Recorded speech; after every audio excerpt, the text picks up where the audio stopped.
If I were to make a list of people that I've ever felt drawn to, I think I would see quite a variety there. And I have seen my preferences change over time. So if I found someone attractive a year ago, I don't think they will make it to this category this year. But I could see some things that were constant throughout.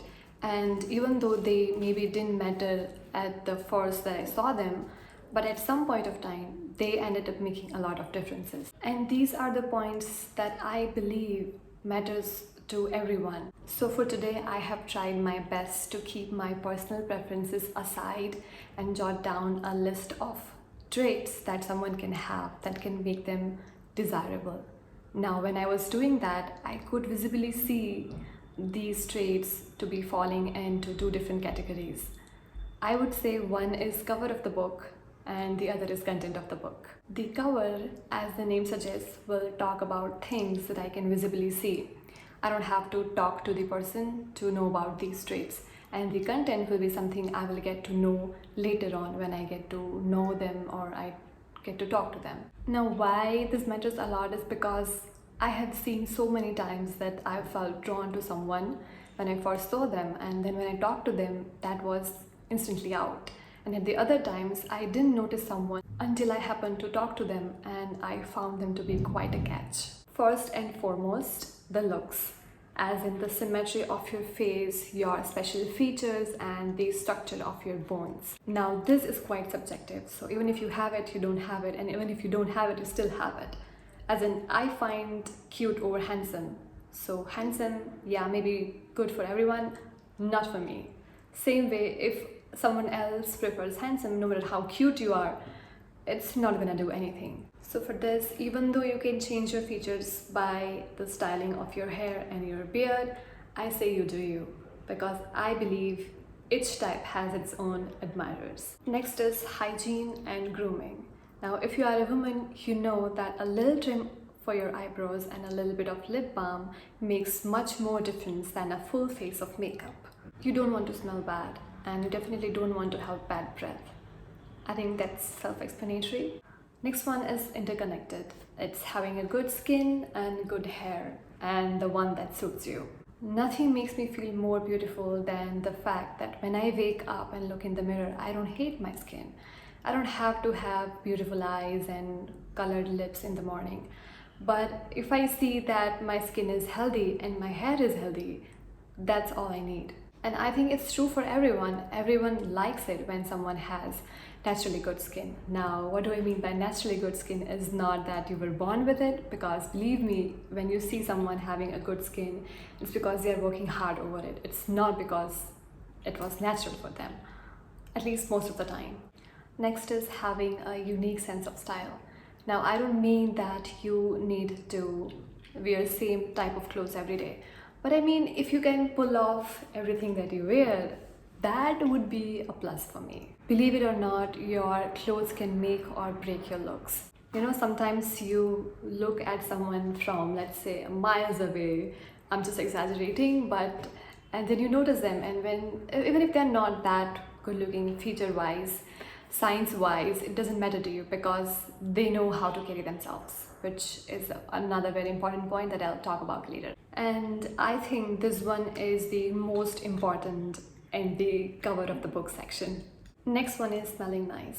I have special love for good smells. When someone smells good, I just instantly have to have a look at them.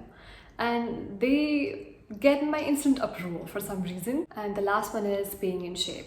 Now, I don't mean you have to hit gym every day or you have to be super thin, but just being in shape so that you can pull things off. That's it. It's fine even if you're a few kgs over or under, but if you are healthy enough, if you can do things enough, that's just fine. Now, before we move on to the content of the book section, I have special appearances for humor. Now, I have seen a lot of people like humor, but I personally do not like it. It puts me off. But I have seen, I think 80% of people liking it, so I don't know where to put it, so it's just that. The first thing in the content is a good eye contact. When someone can look me in the eye when they are talking to me, it hits different. The next is being able to hold a conversation. Now, this goes hand in hand with a good eye contact. You know, sometimes when someone is talking to me, I would have to literally do, yeah, right, that's true. That's all I have to do, because I know that the other person is either not listening or not interested in this topic. But I say, when someone is able to hold a conversation, even in say there is some topic that you're really not interested in or you have a little knowledge of, but still, if you just really carefully listen to it and ask genuine questions, it will make you instantly a lot more desirable. Next is the way you talk and the language. Now, English does not have gender pronouns, as in you is just you, but in a lot of other languages, let's say in Hindi, we have tu and tum. So I do not like it when someone talks to me in a rough language when I barely know them. As in the tu language, I don't like it when someone talks to me with tu, especially when I don't know them well. Now, this just says that you don't respect me.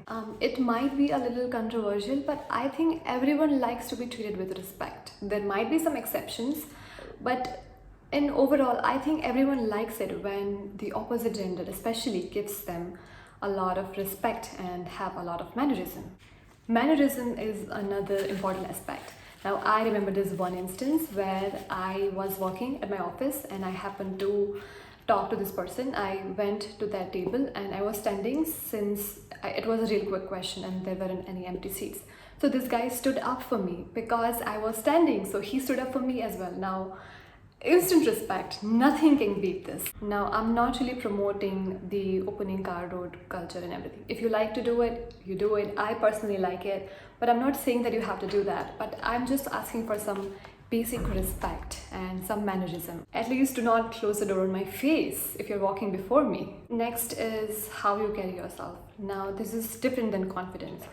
I am not necessarily talking about being confident in life, because it means a lot of things. Confidence can be used in different contexts, but what I mean regarding today's conversation is, when you know that whatever you are right now, even if something is off about your looks, you're still able to handle it well.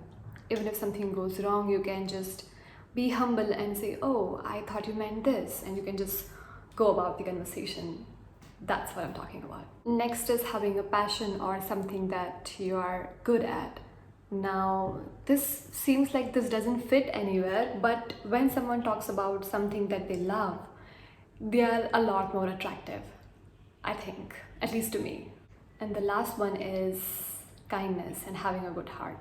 Now, for me especially, if someone has a naturally good heart, a genuinely kind person, I don't need anything else from this list. I don't need them to be cute, I don't need them to be handsome, I don't need them to have good skin, I don't need them to be healthy or anything. If they are a good human being, that's all I'm asking for. If they have empathy, if they have sympathy, that beats everything else on this list. But that's for me. But I think a lot of people like this trait in other people. So I think you can count on that. Now, I do have a lot more to say, but I'm gonna wrap them up nice in a different video. Till then, stay cool and attractive. If you know it, you know it.